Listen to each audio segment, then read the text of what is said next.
রাখবেন বাংলাদেশ খেলাফত মজলিস গোয়েন্দাঘাট উপজেলা শাখার সংগ্রামী সভাপতি মাওলানা আনসার আহমদ। আহমদুহু ওয়া নুসাল্লি আলা রাসূলিহিল কারীম।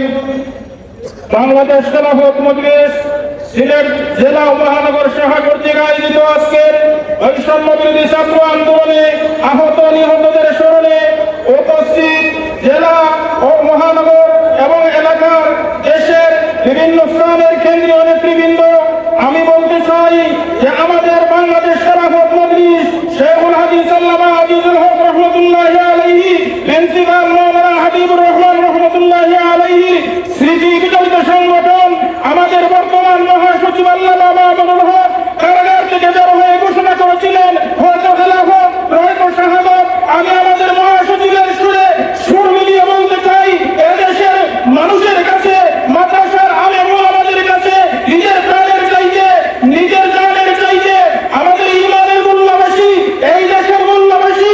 এই জন্য এই বাংলাদেশে 2013 সালে এই দেশের আলেম ওলামা নিজের রক্ত দিয়ে নিজের জান মাল বিলিয়ে দিয়ে এই দেশের মানুষকে এই দেশের জালিম সরকারকে বুঝিয়ে দিয়েছিলেন যে আমরা যতদিন এই বাংলাদেশে বেঁচে থাকবো ততদিন কোন স্বৈরাচারী ফ্যাসিস্ট সরকার এই দেশে থাকতে পারবে না।